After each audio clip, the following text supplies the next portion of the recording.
Thanks for coming. I'm the VPX for Forum Energy Metals, and we're very happy to be here today. We're going to switch it up a little bit, though. We're going to go a little farther north and talk about the Thelon Basin for most of it, and our newly emerging discovery there. So just forward-looking. And so, yeah, we have a pretty small technical team. We're small but mighty. So, you know, Rick's been around. He's started this company about 20 years ago, almost 20 years ago. And I've been doing uranium exploration for about 15 years. And so most of my work has been done in the Thelon Basin, but I've also helped a lot in the Athabasca Basin. I worked for Cameco for 11 years. And so here's just some of our corporate structure, just the highlights there. Our outstanding shares, we have about 224 that are outstanding. We have about 1.5 million in cash right now.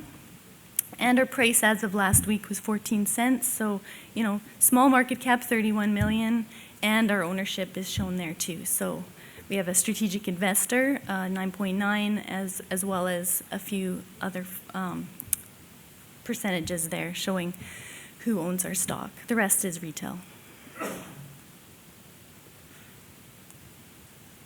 And so really this is what we want to get across today, is kind of just introducing you to what we're doing in the Thelon Basin. And so we really feel that this basin is the next Athabasca. It's just very underexplored. And it's just a very big emerging district that we're really happy to be working in.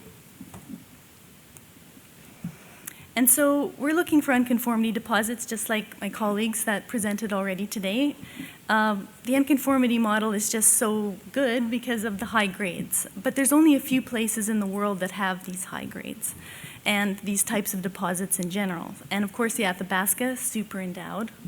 McArthur River Basin in Australia is another very endowed basin.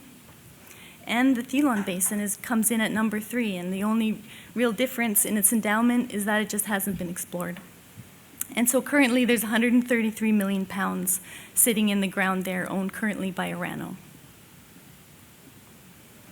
And so just our project location, so just for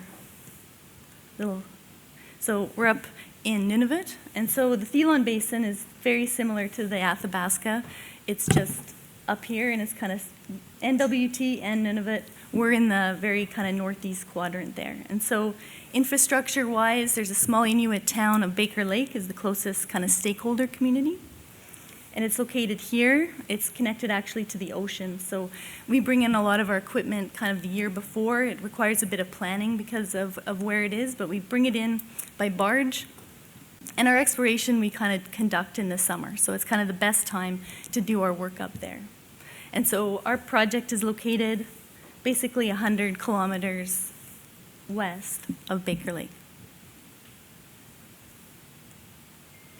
So here's our project location. And so we have a really good property. And so most of this ground is what Cameco explored back in the last cycle, and the ground that I was responsible for doing that exploration for. And so during that time, we had 2 discoveries. And so or just basically the start of those discoveries, so Tadagak and Kavik. But unfortunately, Fukushima happened. So we got up there in 2010. We started just the sniffs of mineralization, and then 2011 happened, and it all kind of ended. So, but then it came up again in this next cycle, and Rick staked it up. So essentially, Cameco spent about $50 million exploring there, most of which is ICE helped spend that $50 million. And Rick got it for about $150,000 when he staked it 2 years ago. And so I'm just going to be talking about our property here. The thing to note is that we have already 2 areas of mineralization to follow up on, and I'll talk about that more. But we also have really high priority targets that some of which I identified back 10 years ago that either have a couple holes into them and were anomalous or haven't been explored at all. So they're just a huge amount of potential, a lot of low-hanging fruit. So we actually consider, even though we're in Canada's north in the Arctic, the exploration risk is actually quite low because essentially we have all this ability to find shallow deposits because it just hasn't been explored. And so I'm going to be talking about Tadagak here, kind of zooming into what we did this summer. And so just the highlights on that. So we ended up getting some money to do the drilling this summer, so we were really excited to do that. And so the first step was to get into some of these areas that were mineralized already. So this is some of the results that we got from this summer. And so you can see have very significant grades. And so one of the things that we really want to demonstrate is that the Thelon has just as much potential as the Athabasca Basin, not only for size of deposits, but also for grade. And so you can see here in our results from this summer that we're getting, significant grades over 1%. So our first hole got 2.25 over 11, and then we did some aggressive step outs after that because we wanted to kind of hone in to the area that we looked at where the main mineralization is, but then we wanted to step out and show its continuity. And so that's what we did, and that's where we got 1% over 6 and 0.4 over 12. And so those step outs were 150 meters and then 200 meters. And so far, the mineralization that we have to date at Kavik, or Tatigak, is 50 meters wide, and we have a strike length now of 250 meters of known mineralization. And we still have tons of room to test, so over 1 kilometer to test along strike, and I'll go into that more in the next slide. And then one last thing is this is all very shallow, so all this mineralization to date is under 180 meters vertical depth. So this is the anomaly, so just zooming into Tatigak. So one of the exploration methods that works very well up here is using gravity. So this actual image is a gravity image, and the blue area here is an entire gravity low. The reason why it works really well is this mineralization typically has fairly significant clay alteration kind of above the main mineralized zone. So you get these really nice gravity low anomalies, and that's what we chase. On top of the proper geology, looking at the structures and so forth. And so Tatigak here is this enormous gravity low, 0.7 kilometers by 1.5 kilometers. And essentially all the drilling to date has only been done in the very southwest quadrant here. And so that's where we wanted to focus because that's where the historic mineralization was found. So that's where we started, and that's where we got these initial grades from this summer. So that's where we got the 2.25 over 11 in this hole here. And then these are the step outs in yellow. And so 150 and 200, so showing that continuity of mineralization. And so now what's really encouraging about this whole zone is that now we can step out along strike and we can chase it over 1.2 kilometers. And in addition to that, we have some historical holes that we've done into this anomaly, so we know that it's altered, it has all the right characteristics, and it also has elevated uranium. So in these drill holes, up to 900 ppm uranium. And that's, half a kilometer away from the main mineralization. So we know that the area is fertile, and so potentially we can chase mineralization along this fertile structure, but we also have 2 or 3 additional structures that also could host mineralization. So just bringing up that prospectivity and potential size of this zone.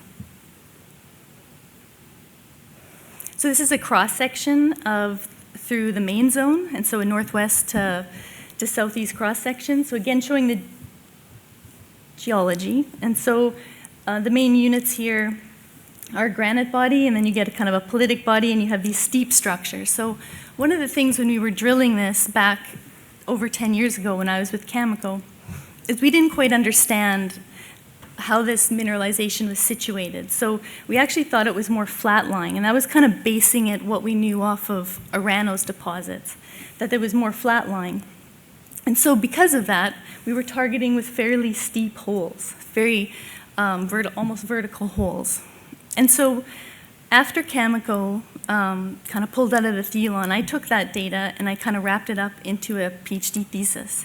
And so that's where I really intensively looked at the mineralization here and realized that these are subvertical systems. And so what we're looking at here is that we have kind of numerous vein systems that are subvertical within a 50-meter area. And so that kind of ore geometry is actually very similar to Rabbit Lake, the Eagle Point zone, and also NextGen's Arrow. So that kind of structural system is what we're targeting, and now we can do that. And also what's exciting about our hit this summer is that 2% over 11 is actually only tagging into 2 of those vein systems. And so the entire mineralized zone is actually quite thicker. And that's going forward, we'll be stepping out and showing that thickness and how much mineralization is actually captured within this zone.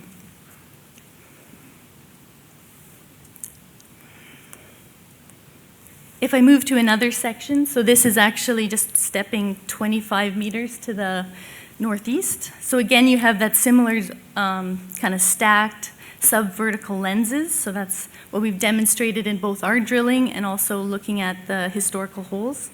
And then everything is very much open still because that drilling, again, we didn't get lots of drilling done in the last cycle, and we only got 4 holes done this summer. We have a lot of room to step out and widen this 50-meter zone. So the mineralization could extend both to the northwest and southeast, as well as at depth. And so all the mineralization to date, we've only drilled to about 250 in the Tatigak area. And so we'll have to also test at depth and see if there's more mineralization as you go down underneath these structures. So here's some of the grades, just kind of overlain by the actual grades of the intervals. And so again, the highest grades that we're getting here is up to 23% over 10 centimeters. And then, you know, we got up to 10% here in about 30 centimeters. So really good grades that you see in the Athabasca Basin, and that's just what's really encouraging. And so we really look forward to keep drilling this zone and building up the resource. But that's not where our project ends, because we have Tatigak has great mineralization.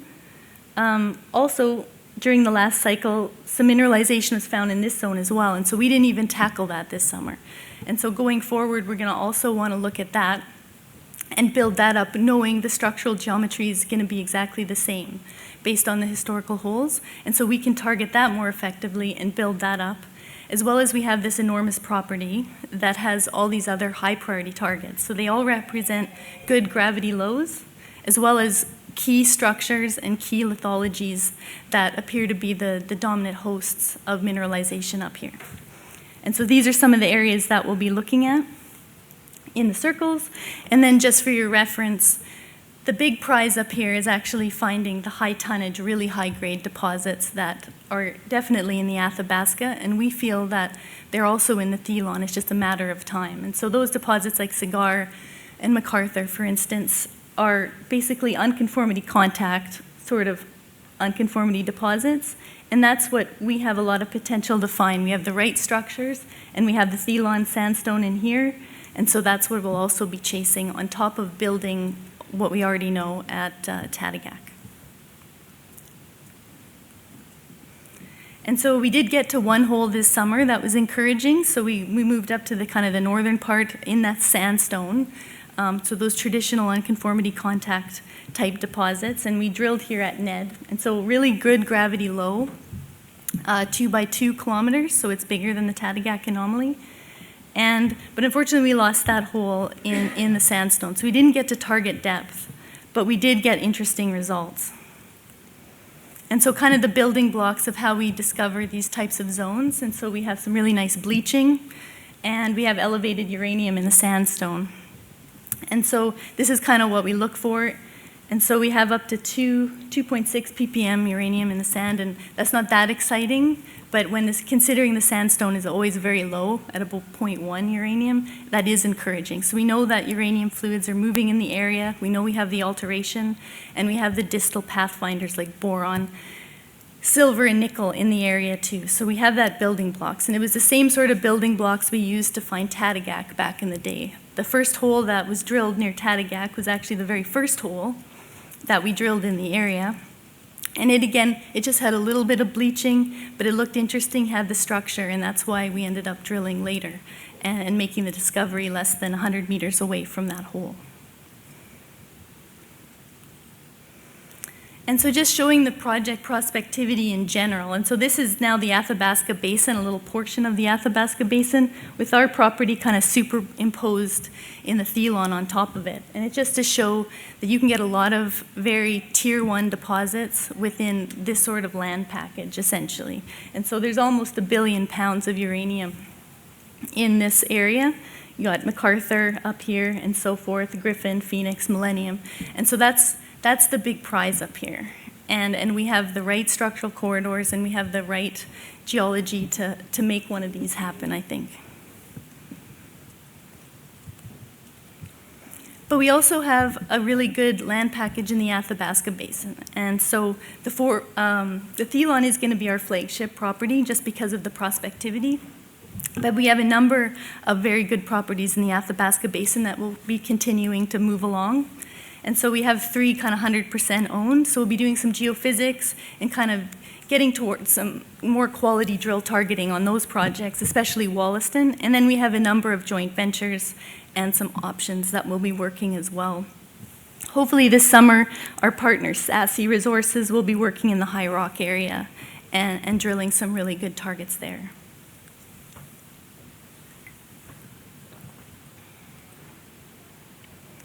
And so this is just our exploration plans. And so again, that was kind of keying into what I was showing in the last slide.